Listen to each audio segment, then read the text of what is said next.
Hello students, आज हम पढ़ेंगे characteristics of periods in modern periodic table या फिर periodic trend in modern periodic table. मतलब पीरियड्स किस तरह से यहाँ पे अरेंज किए गए हैं और उनकी जो प्रॉपर्टीज है, इसकी वैलेंस इलेक्ट्रॉन कितने रहते हैं, वैलेंसी कैसी रहती है, एटॉमिक साइज कैसे होता है, इंक्रीज होता है डिक्रीज होता है, वैसे मेटेलिक कैरेक्टर्स। तो बच्चों ये सब कैरेक्टरिस्टिक्स पीरियड्स की हम यहाँ पर देखने वाले हैं। तो बच्चों जितना हमें चाहिए उतना ही मैंने यहाँ पे अपना पीरियोडिक टेबल ड्रॉ किया है, बाकी का स्किप किया है। जैसे कि फर्स्ट एंड सेकंड ग्रुप चाहिए और 13 to 18, ठीक है। तो फर्स्ट 20 एलिमेंट जो है बच्चों आपको याद करने में, जो कि पहले बताया, बहुत इंपॉर्टेंट है। अगर इस तरह से आप उसको याद करोगे तो ये ड्रॉ करने में भी आसान जाएगा और ये सभी जो देख रहे हैं हम यहाँ पे कैरेक्टरिस्टिक, ये भी आपको समझ में आ जाएगी, ठीक है। तो देखते हैं सबसे पहले ये पहली characteristics, that is valence electron. Valence electron, तो वैलेंस इलेक्ट्रॉन मतलब होता है बच्चों की electrons present in last shell या फिर लास्ट ऑर्बिट या लास्ट शेल में जितने इलेक्ट्रॉन प्रेजेंट रहते हैं उसको वैलेंस इलेक्ट्रॉन कहते हैं। तो जो वैलेंस इलेक्ट्रॉन है वो किस तरह से चेंज होते हैं पीरियड्स में, ये हम यहाँ पे देखने वाले हैं। तो देखो बच्चों, तो बात याद रखना, when from left to right within a period valence electrons increases from 1 to 8 नंबर वो इंक्रीज होते जाएंगे। किस तरह से अभी हम यहाँ पर देखेंगे। बात पहला तो बहुत छोटा पीरियड है, वेरी शॉर्ट है, तो बात करेंगे सेकंड पीरियड की। सेकंड पीरियड, सबसे पहला एलिमेंट देखो बच्चों सेकंड पीरियड में है लिथियम, जिसका एटॉमिक नंबर है 3 और इलेक्ट्रॉनिक कॉन्फ़िगरेशन उसका है 2 1। देन सेकंड है बेरिलियम, जिसका एटॉमिक नंबर है 4, जिसके इलेक्ट्रॉनिक कॉन्फ़िगरेशन आएगा 2 2। देन बेरिलियम के बाद बोरॉन 5 2 3। बोरॉन के बाद एक कार्बन 6 2 4। कार्बन के बाद आएगा नाइट्रोजन 7, एटॉमिक नंबर है 2 5, इलेक्ट्रॉनिक कॉन्फ़िगरेशन। उसी तरह ऑक्सीजन 8 2 6। ऑक्सीजन के बाद है फ्लोरीन 9, नंबर है 2 7 और एर्गॉन जो है वो है 10 2 8। देखो बच्चों, तो यहाँ पे हमें एक बात ध्यान में रखना है कि ये 1 2 3 4 5 6 7 8 ये लास्ट शेल मतलब वैलेंस शेल में प्रेजेंट रहने वाले इलेक्ट्रॉन्स है, जो कि 1 to 8 इंक्रीज हो रहे हैं फ्रॉम लेफ्ट टू राइट, ठीक है। तो ये पहली कैरेक्टरिस्टिक्स हमें यहाँ पर याद रखनी है, ठीक है बच्चों। अब बात करते हैं, ये तो आपको समझ में आ गया, ठीक है। इंक्रीजेस होते हैं वैलेंस इलेक्ट्रॉन, ये हो गई इसकी पहली कैरेक्टरिस्टिक्स, ठीक है। अब बात करेंगे हम वैलेंसी की। सेकंड जो है valency, what is mean by valency. तो वैलेंसी हम यहां पर लिखेंगे पूरा उसका definition. Valency is determined by valence electron present in last shell. Valency कैसे डिटरमिन की जाती है, लास्ट शेल में कितने इलेक्ट्रॉन है उससे हम क्या करेंगे कि ये वैलेंसी डिटरमाइन करेंगे, या फिर combining capacity of an element is called valency,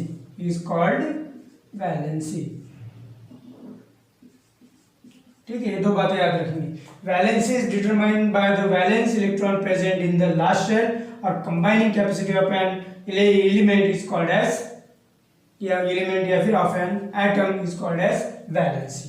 ठीक है, अगर वैलेंसी की अगर बात की जाए किसमें, पीरियड्स में। ओके, तो वैलेंसी क्या होती है, लेफ्ट टू राइट इंक्रीज होती है डिक्रीज होती है। तो बच्चों यहाँ पे देखा जाए तो देखो, तो कंबाइनिंग कैपेसिटी, अभी ये जो है इलेक्ट्रॉन इसमें 1 है, तो ये कंबाइन मतलब कोई अगर कंपाउंड अगर फॉर्म करना है, आयनिक कंपाउंड अगर इसको फॉर्म करना है, तो ये एक इलेक्ट्रॉन लूज करता है। Metals tends to lose electron, तो जितने इलेक्ट्रॉन वो लूज करता है या गेन करता है उसको वैलेंसी कहा जाता है। या फिर दूसरी बात है, याद रखना बच्चों, हाँ, कि ये लिथियम क्या करता है, कैटायन या अनायन फॉर्म कर लेता है, सॉरी कैटायन फॉर्म कर लेता है to obtain the stable noble gas element arrangement, electronic arrangement. तो स्टेबल जो लास्ट इलेक्ट्रॉन जो है नियरेस्ट जो रहेगा, समझो लिथियम के नियरेस्ट है helium, nearest inert gas electronic configuration पा लेता है, स्टेबल इलेक्ट्रॉनिक कॉन्फ़िगरेशन।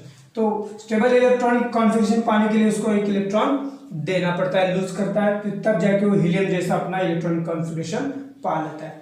तो ये जो जितना इलेक्ट्रॉन लूज करता है तो उसको कहते हैं वैलेंस। तो एक इसकी वैलेंसी 1 है, इसकी वैलेंसी 2 है, इसकी वैलेंसी 3 है। अभी देखो यहाँ पे इसकी वैलेंसी 4 है, लेकिन नाइट्रोजन में क्या होता है कि जो 2 इलेक्ट्रॉन्स है, अगर इसमें 5 इलेक्ट्रॉन्स को अगर लूज कर दिया तो यहाँ पे प्रोटॉन हो जाएंगे 7 और इलेक्ट्रॉन हो जाएंगे 2। तो वो जो इनमें जो फोर्स ऑफ अट्रैक्शन रहेगा बहुत स्ट्रांग हो जाएगा, 2 इलेक्ट्रॉन और 7 प्रोटॉन पॉजिटिव चार्ज 2 इलेक्ट्रॉन को होल्ड करने में मतलब अनस्टेबल हो जाएगा।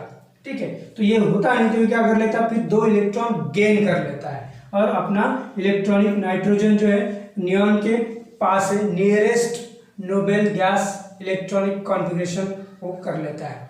ठीक है, तो 2 मिलने से उसे मिल जाता, सॉरी इसको 3 इलेक्ट्रॉन लेने से 2 8 फॉर्म कर लेता है, जो कि नियॉन का इलेक्ट्रॉनिक कॉन्फ़िगरेशन। ये आपके जानकारी के लिए मैंने यहाँ पे बताया। ठीक है, तो अगर देखा जाए तो लिथियम की वैलेंसी है 1, इसकी 2, इसकी 3, इसकी कार्बन की 4, इसकी है 3, देन इसकी है 2, इसकी 1 और इसकी 0।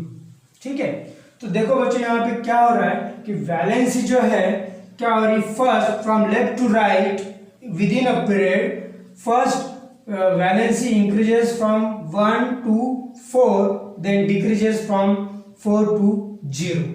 इस तरह से हमें ये लिखना है,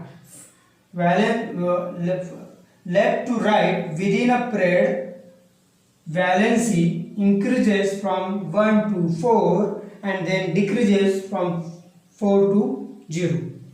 ठीक है, तो इस तरह से वैलेंसी के बारे में हम लिखेंगे, कैरेक्टरिस्टिक्स अगर लिखना है तो। ठीक है, देन बात करते हैं एटॉमिक साइज की।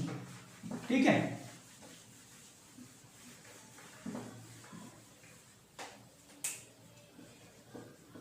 Atomic size. तो बच्चों एटॉमिक साइज को किस तरह से डिटरमाइन करेंगे, तो atomic size is determined by the distance between nucleus and valence shell या फिर outermost shell is called atomic radius। ठीक है, तो जो एटॉमिक रेडियस है, it is atomic radius determine करेंगी एटॉमिक साइज। ओके, तो अगर रेडियस ज्यादा रहा तो एटम बड़ा रहेगा, रेडियस अगर छोटी रही तो एटम छोटा रहेगा। ठीक है, लेकिन यहाँ पे होता क्या है बच्चों, देखो with in a period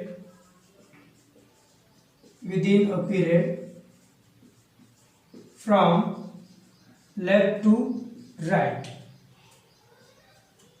left to right की बात हो रही है, from left to right atomic size of elements decreases. तो ऐसा क्यों होता है, डिक्रीज क्यों होती है साइज, तो बच्चों पीरियड में क्या रहता है, same period have same shell, बराबर है। सेम पीरियड में सेम सेल रहता है, ये हमने इसके पहले देखा है। तो बच्चों अगर ऐसी बात है तो सभी जो एलिमेंट्स होंगे lithium, beryllium, boron, carbon, nitrogen, oxygen, fluorine और ये नियॉन, ठीक है, इन सब के बारे में देखेंगे बच्चों। यहाँ पे अगर इसका एटॉमिक नंबर है 3, 4, 5, 6, 7, 8, 9 और 10। सबकी जो शेल जो है बच्चों वो सेम है, ठीक है। लेकिन लिथियम में क्या होता है, 3 इलेक्ट्रॉन है, बराबर, तो 2 इलेक्ट्रॉन यहाँ रहेंगे और 1 इलेक्ट्रॉन आउटर मोस्ट शेल में जाएगा, ठीक है। तो आउटर मोस्ट शेल में और न्यूक्लियस में जो न्यूक्लियर अट्रैक्शन रहेगा या फिर फोर्स ऑफ अट्रैक्शन रहेगा बहुत वीक रहता है, इसलिए ये इलेक्ट्रॉन क्या कर लेते हैं, इजीली डोनेट कर देते हैं, ठीक है। तो ठीक है, बात होगी। और अगर इसकी अगर बात करेंगे बेरिलियम की, देखो क्या हो रहा है, सेम शेल में 1 इलेक्ट्रॉन ऐड हो रहा है, बराबर। वैसे ही जैसे जैसे हम आगे जाएंगे तो हर एक शेल में एक एक इलेक्ट्रॉन बढ़ते जाएगा, ठीक है। तो क्या हो जाएगा, इलेक्ट्रॉन इंक्रीज होने के कारण न्यूक्लियर अट्रैक्शन या फिर न्यूक्लियर पुल जो है वो इंक्रीज हो जाएगा, क्योंकि साइज तो सेम है, बराबर है, रेडियस तो सेम है, 2 ही इसका है, लेकिन नहीं, रेडियस चेंज हो जाएगा बच्चों, सॉरी। अगर लेकिन क्या हो रहा है कि सेल सेम है, लेकिन सेम सेल में increasing order of atomic number है, इसलिए एटॉमिक नंबर इंक्रीज हो जाएगा। एटॉमिक नंबर इंक्रीज होने से number of electrons increasing in the same shell, हर एक सेल में एक इलेक्ट्रॉन बढ़ते जाएगा और उससे न्यूक्लियर पूल इंक्रीज हो जाएगा। न्यूक्लियस पूल इंक्रीज होने की वजह से ये साइज इसकी डिक्रीज होती जाएगी। तो याद रखना, एटॉमिक साइज क्या हो जाएंगे यहाँ पे, from left to right with in a period atomic size is decreases because in the same shell new electrons is added successively, so nuclear pool is increases, so the size of atom is decreases, ठीक, atomic size क्या हो जाएगी, decrease हो जाएगी from left to right, okay. तो इस तरह से ये एटॉमिक साइज के बारे में हो गया। देन बात करते हैं मेटालिक कैरेक्टर्स की, पहले बात करेंगे हम 4th मेटालिक कैरेक्टर्स। तो बच्चों from left to right metallic character, short में लिखता हूं, metallic character first metallic character decreases and, ठीक है, मेटेलिक कैरेक्टर्स क्या होते हैं, डिक्रीजेस, कम हो जाते हैं। देखो सोडियम, मैग्नीशियम, जिस तरह से वो लेफ्ट टू राइट जाएंगे तो नॉन मेटेलिक कैरेक्टर इंक्रीज हो जाते हैं और मेटेलिक कैरेक्टर्स डिक्रीज हो जाते हैं। तो बच्चों जो देखो मेटल्स जो है, मेटल्स फॉर्म कैट आयन, मतलब they lose electron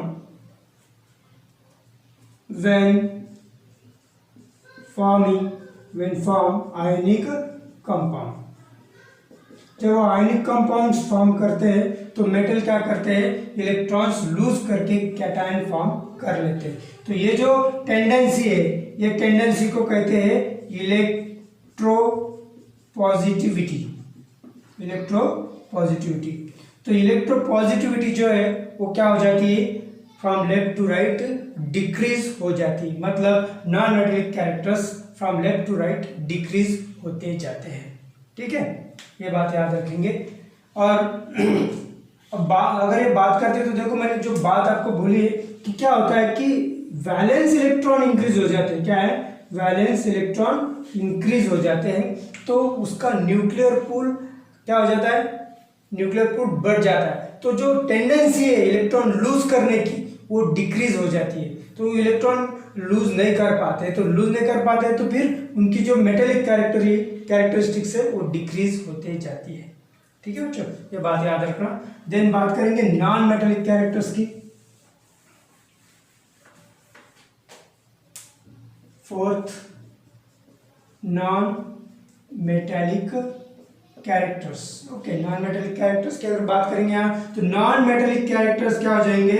left to right increase हो जाते हैं। देखो यहाँ पे अगर हम sodium, magnesium, aluminium, silicon, phosphorus जैसे जैसे इधर जाएंगे तो वैसे वैसे क्या हो जाएंगे? नॉन मेटेलिक कैरेक्टर्स के इंक्रीज होते जाएंगे। तो मेटेलिक कैरेक्टर डिक्रीज हो रहे हैं, नॉन मेटेलिक कैरेक्टर इंक्रीज हो रहे हैं फ्रॉम लेफ्ट टू राइट। वही बात करेंगे हम तो नॉन मेटल्स क्या कर लेते हैं generally? Non metals gain electron and form anion. Okay, वो एनायन फॉर्म करवाते हैं जब भी कोई वो सिंपल आयोनिक कंपाउंड जब फॉर्म करते हैं तो वो इलेक्ट्रॉन को गेन करते हैं। और गेन करने की जो टेंडेंसी है बच्चों उसको कहते हैं इलेक्ट्रोनिगेटिविटी। ठीक है, तो इलेक्ट्रोनिगेटिविटी इंक्रीज हो जाती है। गेन करने की जो इलेक्ट्रॉन गेन करने की प्रॉपर्टी है वो ये लेफ्ट टू राइट जाएंगे तो गेन करने की प्रॉपर्टी इंक्रीज होती है। मतलब इलेक्ट्रोनिगेटिविटी इंक्रीज होने के कारण वो नॉन मेटेलिक कैरेक्टर्स भी इंक्रीज हो जाते हैं। जो कि मैंने पहले बोला है कि जैसे हम लेफ्ट टू राइट जाएंगे तो सेम शेल में इलेक्ट्रॉन्स इंक्रीज हो जाते हैं। तो न्यूक्लियर पूल इतना बढ़ जाता है कि वो इलेक्ट्रॉन लूज नहीं कर पाते। तो लूज नहीं कर पाते मतलब मेटेलिक कैरेक्टरिस्टिक डिक्रीज हो जाएगी और नॉन मेटेलिक कैरेक्टर्स इंक्रीज हो जाएंगे। मतलब वो लूज नहीं करेंगे तो क्या करेंगे? फिर वो गेन करेंगे to obtain the nearest in stable electronic configuration, nearest inert gas electronic configuration. ठीक है, ये बात हम यहाँ पे याद रखेंगे। तो ये बच्चों देखो ये सब कैरेक्टरिस्टिक्स है पीरियड्स की इन मॉडर्न पीरियोडिक टेबल में। ठीक है, फिर से एक बार रिवाइज करते हैं। वैलेंसी है जो कि इंक्रीज हो जाएंगे left to right. Okay, valence electron increase हो जाएंगे from 1 to 8 from left to right. Valency first increase हो जाएंगी देन डिक्रीज हो जाएंगी। फर्स्ट इंक्रीज होगी 1 to 4 then 4 to 0। Then atomic size जो है एटॉमिक साइज डिक्रीज हो रही है बच्चों, याद रखना लेफ्ट टू राइट क्या हो रही है? Decrease, because in the same shell new electrons is added successively and so the nuclear pool is increases, so the atomic size decreases। Metallic and non metallic character की अगर बात करते हैं तो मेटेलिक कैरेक्टर है डिक्रीज हो जाएंगे तो नॉन मेटेलिक कैरेक्टर से इंक्रीज हो जाएंगे। तो इस तरह से सब बातें आपको याद रखनी है। Thank you.